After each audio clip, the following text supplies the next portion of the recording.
Hello बच्चों आज हम एक बहुत ही इंपॉर्टेंट टॉपिक को डिस्कस करने वाले हैं। जो बच्चे जेई मेंस और जेई एडवांस का एग्जाम देने जा रहे हैं 2025 में, उनको ये वीडियो जरूर देखनी है, बहुत जरूर देखनी है। बहुत इंपॉर्टेंट टॉपिक इसमें डिस्कस करने जा रहा हूं और ये वो टॉपिक है जो मैक्सिमम स्टूडेंट्स ने पढ़ा नहीं होता।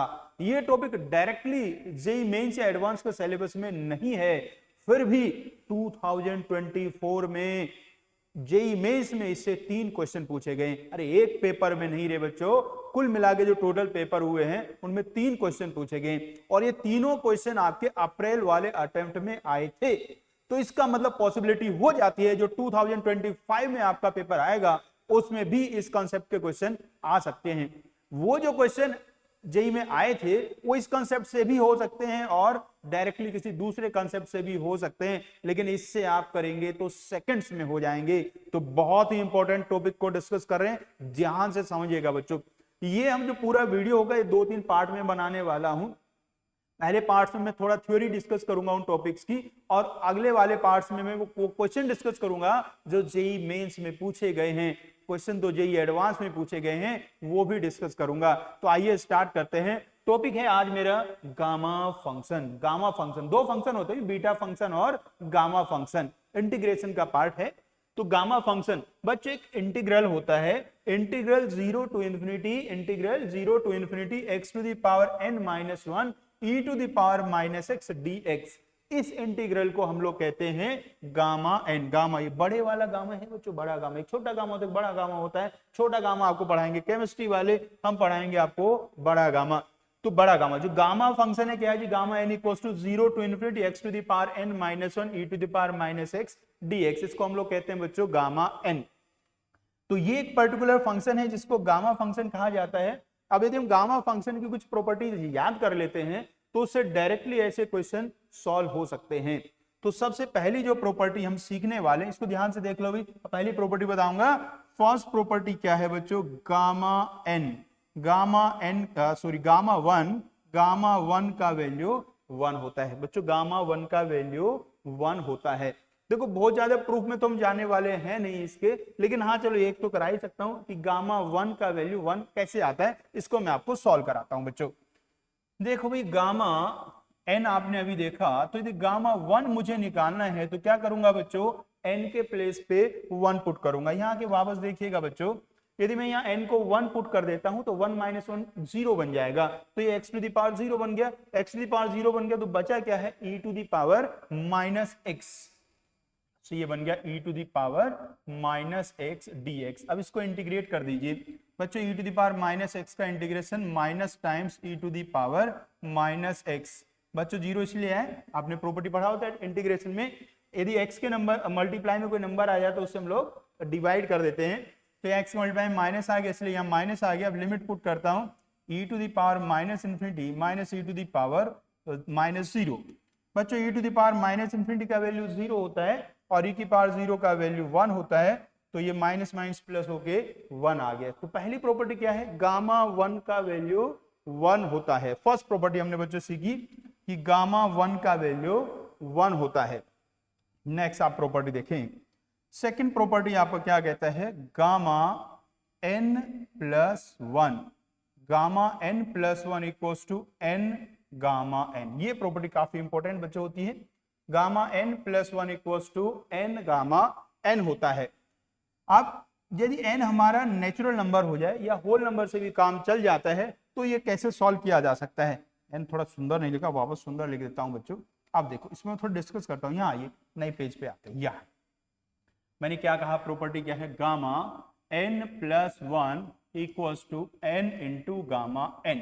अब देखो प्यारे बच्चों, यदि कोई आपसे कहे कि भाई गामा 2 का वैल्यू आप फाइंड करें तो 2 को मैं क्या लिखूंगा, 1 प्लस 1, और प्रॉपर्टी लगाऊंगा तो 1 गामा 1। और गामा 1 का वैल्यू कितना होता है, 1 होता है।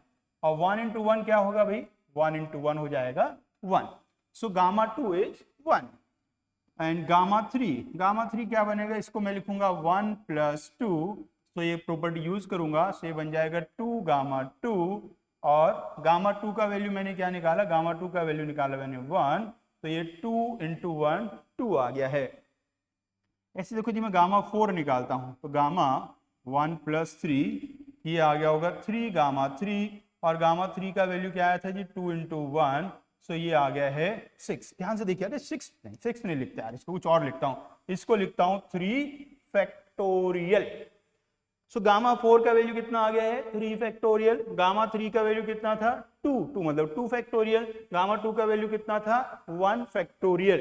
सो यहां से क्या समझ में आता है बच्चों कि गामा n+1, गामा n+1 का वैल्यू क्या होगा n फैक्टोरियल होगा when n is whole number.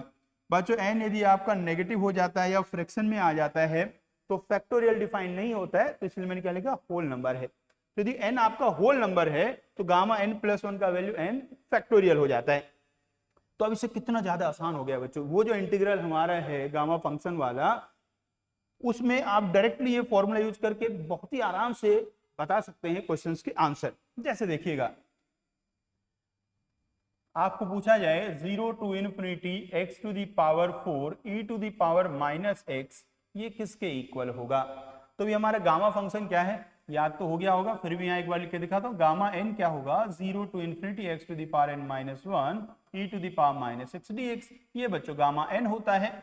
अब यहाँ देखिएगा n का वैल्यू कितना हो गया है, अरे देखो जो x की पावर में लिखा है वो n-1 है और यहाँ x की पावर में कितना लिखा है 4 लिखा है, तो 4n-1 का वैल्यू है, तो n का वैल्यू हो गया 5। सो ये बच्चों क्या है, ये गामा 5 है और गामा 5 किसके इक्वल होगा 4 फैक्टोरियल के इक्वल होगा। सो इसका आंसर आ जाएगा 24। एक क्वेश्चन आपके लिए भी, जल्दी करो सॉल्व, बताओ 0 to ∞ x⁵ e⁻⁻x dx का वैल्यू क्या होगा।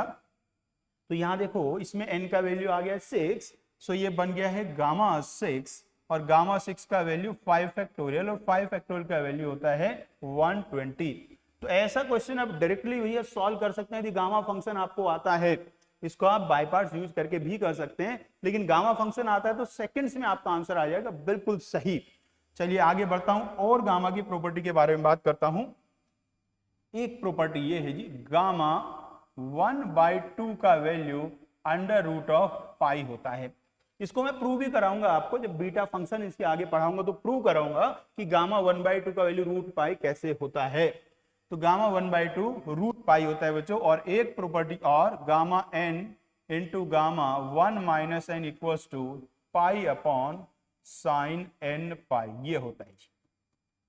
तो ये कुल मिला के इतनी सारी प्रॉपर्टी है। गामा 1 का वैल्यू 1 होता है, बोलो साथ साथ, गामा 1 का वैल्यू 1 होता है। Gamma n+1 n into gamma n होता है और यदि n होल नंबर है तो गामा n+1 का वैल्यू n फैक्टोरियल हो जाता है। गामा 1/2 का वैल्यू √π होता है और gamma n into gamma n into gamma 1 - n = π/sin nπ होता है। इस प्रॉपर्टी में इन दोनों का सम 1 आना चाहिए, तो ये काम करती है अभी। बस ये तो नॉर्मली ज्यादा काम नहीं आती, पहले वाली ही काम आ जाएंगी। और वैसे ज्यादा जो क्वेश्चन आते हैं बीटा फंक्शन से आते हैं। अब आप कहोगे सर बीटा फंक्शन से आते गामा क्यों पढ़ा रहे हो। अरे भैया बीटा फंक्शन सॉल्व करने के लिए गामा की जरूरत पड़ेगी ना, तो पहले इसलिए गामा फंक्शन करा रहा हूं। आओ एक क्वेश्चन और करा देता हूं। एक क्वेश्चन ये है, इंटीग्रेशन 0 से 1 e⁻⁻x² dx। अब देखो प्यारे बच्चों, क्या ये गामा फंक्शन के जैसा लग रहा है। बच्चे कह रहे हैं सर गामा फंक्शन के जैसा तो पता नहीं, गामा फंक्शन तो ऐसा होता है, उसमें तो e की पावर में x होता है, या e की पावर में आ गया है x² माइनस का, वहां भी -x ही होता था। तो बस क्या x की जगह ना x² आ गया, तो घबराने की जरूरत नहीं है। हम क्या करेंगे, सब्स्टिट्यूशन यूज करेंगे। यहाँ x² को हम t पुट कर देंगे, x² को t पुट कर देंगे। सो x का वैल्यू आ जाएगा t की पावर 1/2। सो dx का वैल्यू होगा 1/2 t की पावर 1/2 - 1 dt। अब यह वैल्यू यहां मैं पुट कर देता हूं। जो पहले लिमिट एक बार चेक कर लेते हैं प्यारे बच्चों।